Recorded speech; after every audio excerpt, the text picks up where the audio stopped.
Selamat pagi, Shalom. Hari ini saya akan menyampaikan firman Tuhan dengan judul Hati yang Lapang. Mazmur 119 ayat 32. Mazmur 119 ayat 32. Aku akan mengikuti petunjuk perintah-perintahmu, sebab engkau melapangkan hatiku. Hati yang lapang adalah hati yang mau menerima atau melakukan segala sesuatu dengan segenap hati, dengan kerelaan dan keikhlasan. Itu adalah hati yang lapang. Tidak ada motif apapun yang terselubung di dalamnya. Dan untuk memiliki hati yang lapang tentunya bukan hal yang mudah. Dengan berbagai upaya cara yang kita lakukan, tidak akan bisa kita memperoleh hati yang lapang. Nah, bagaimana kita bisa memiliki hati yang lapang? Nasihat firman Tuhan tadi dikatakan yang pertama di dalam Mazmur pasal 119 ayat 32 tadi, dikatakan bahwa kita harus menghidupi firman Tuhan. Ayat 32 dikatakan, aku akan mengikuti petunjuk perintah-perintahmu.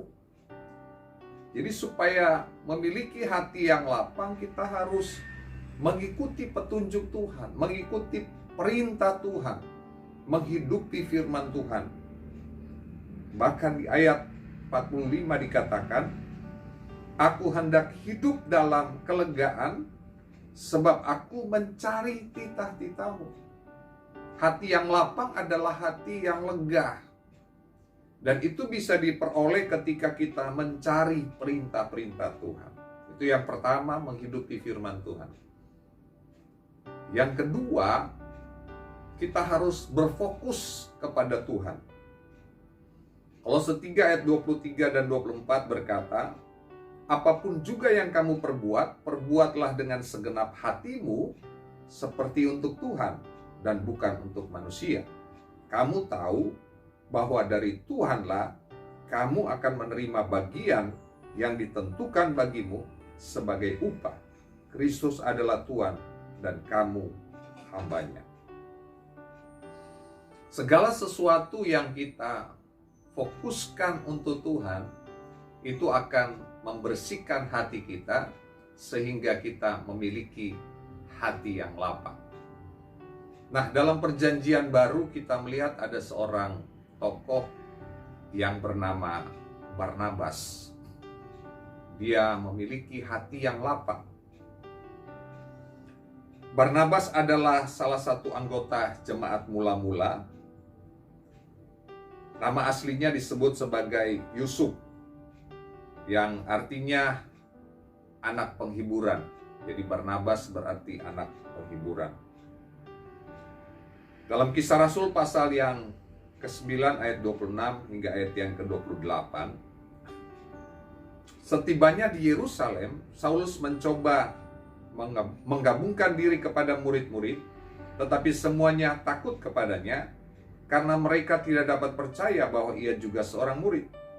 Tetapi Barnabas menerima dia dan membawanya kepada rasul-rasul dan menceritakan kepada mereka bagaimana Saulus melihat Tuhan di tengah jalan dan bahwa Tuhan berbicara dengan dia, dan bagaimana keberaniannya mengajar di Damsyik dalam nama Yesus. Dan Saulus tetap bersama-sama dengan mereka di Yerusalem dan dengan keberanian mengajar dalam nama Tuhan. Pada saat Saulus menggabungkan diri menjadi pengikut Kristus, tentu bahwa reaksi yang sangat wajar ketika banyak jemaat menjadi takut. Bahkan termasuk rasul-rasul sendiri pun tidak mempercayai. Kenapa? Karena Saulus kala itu adalah seorang yang sangat ditakuti karena dia sebagai dalang yang menyuruh orang untuk membunuh orang-orang percaya, menganiaya mereka, bahkan melakukan banyak hal untuk mengejar-ngejar pengikut Kristus. Namun Alkitab menceritakan bahwa Saulus telah bertobat, dan itu yang disampaikan oleh Barnabas kepada para rasul-rasul. Nah, hari ini kita akan menyoroti seorang Barnabas yang punya hati yang lapang. Dia mengikuti perintah-perintah Tuhan, firman Tuhan, dan dia melakukan segala sesuatu berfokus kepada Tuhan tanpa motif yang lain.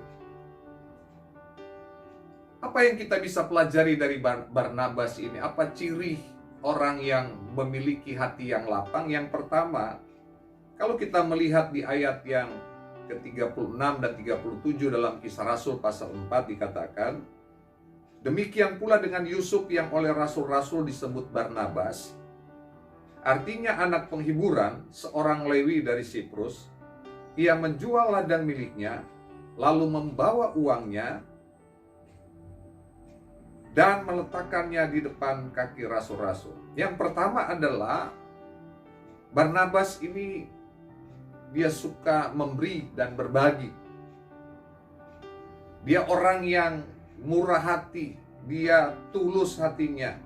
Bahkan Alkitab berkata dia menjual ladangnya dan uangnya itu dibawa kepada rasul-rasul. Dan hal itu diterima oleh rasul-rasul. Kenapa? Karena Barnabas melakukannya dengan hati yang tulus. Tidak ada motif yang lain. Berbeda dengan cerita Ananias dan Safira. Nah, mari kita belajar untuk selalu berbagi, selalu memberi sebagai ciri bahwa kita memiliki hati yang lapang. Karena didasari dengan sebuah kesadaran bahwa apa yang kita miliki itu hanya pemberian Tuhan. Apa yang kita miliki itu adalah titipan Tuhan, milik Tuhan yang harus kita kelola dengan baik.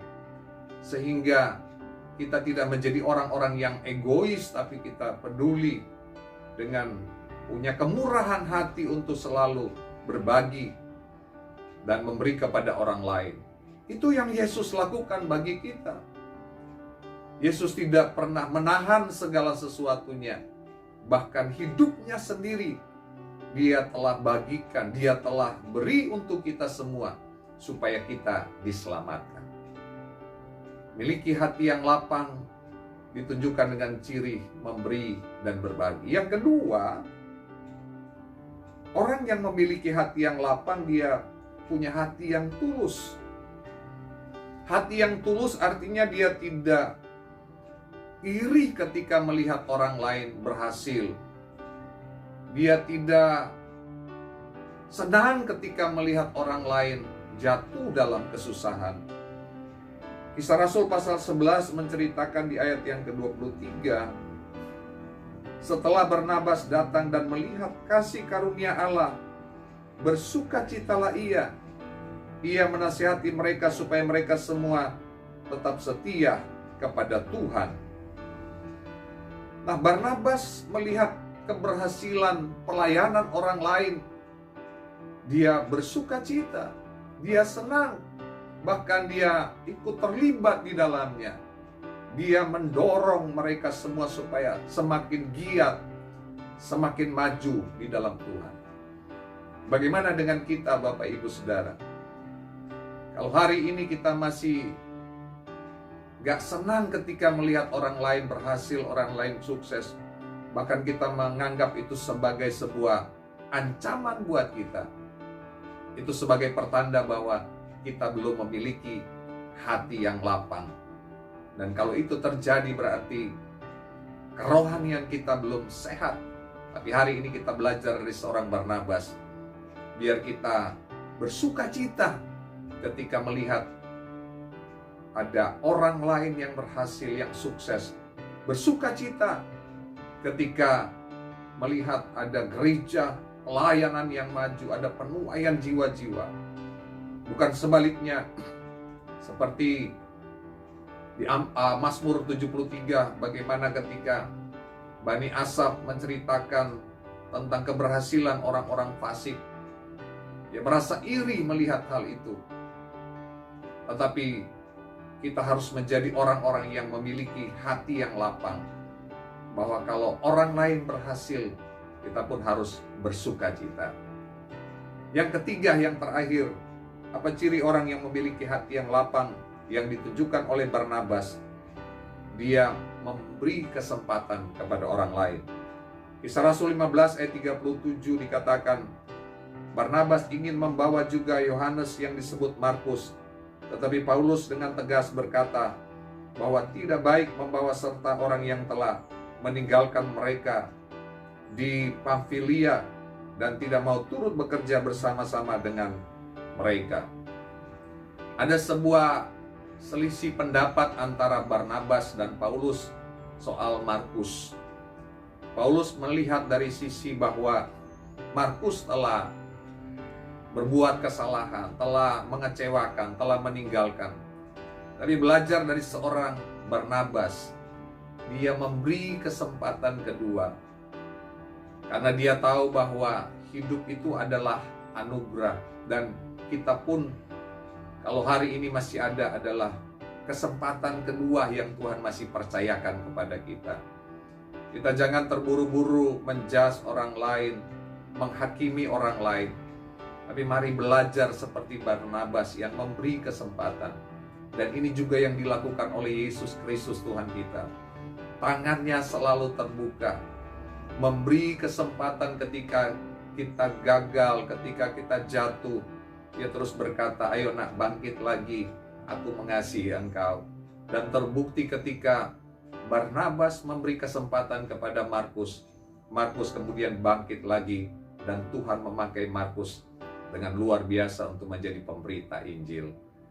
Belajar seperti Barnabas untuk memberi kesempatan kepada orang lain, sebab kita tahu bahwa kasih anugerah Tuhan itu selalu terbuka bagi orang lain. Karena dia sudah melakukannya bagi kita semua. Sebab kita ini adalah orang-orang yang diberi kesempatan kedua oleh Tuhan kita, Yesus Kristus. Mari miliki hati yang lapang seperti Barnabas. Miliki hati yang lapang seperti Yesus Kristus Tuhan kita, yang terus memberi kesempatan kepada kita semua untuk datang kepadanya. Tuhan Yesus memberkati kita semua. Amin. Mari kita berdoa. Bapa, terima kasih untuk kesempatan hari ini kami boleh belajar kebenaran firman-Mu, supaya kami memiliki hati yang lapang sebagai pertanda bahwa kerohanian kami semakin sehat di dalam Engkau. Biar kami mau sungguh-sungguh ya Tuhan, menghidupi firman-Mu, mengikuti titah-titah-Mu, berfokus kepada menyenangkan Engkau, memuliakan Engkau, sehingga tidak ada motif yang lain dalam diri kami. Kami bersuka cita ketika melihat orang lain berhasil, orang lain sukses. Kami memberi kesempatan kepada orang lain untuk terus maju ya Tuhan, mendorong mereka. Bahkan kami mau bersama-sama untuk menuntaskan amanat agung Yesus Kristus, membawa jiwa-jiwa kepadamu. Tolong semua kami ya Tuhan. Di dalam nama Yesus kami bersyukur. Anugerah dari Bapa di surga, cinta kasih dari Tuhan kita Yesus Kristus, kekuatan penghiburan, pengurapan dari Roh Kudus, menyertai kita semua mulai hari ini sampai selama-lamanya. Terimalah segala berkat ini di dalam nama Tuhan Yesus Kristus. Semua yang percaya diberkati Tuhan berkata bersama, amin. Selamat hari Minggu, Tuhan Yesus memberkati kita semua.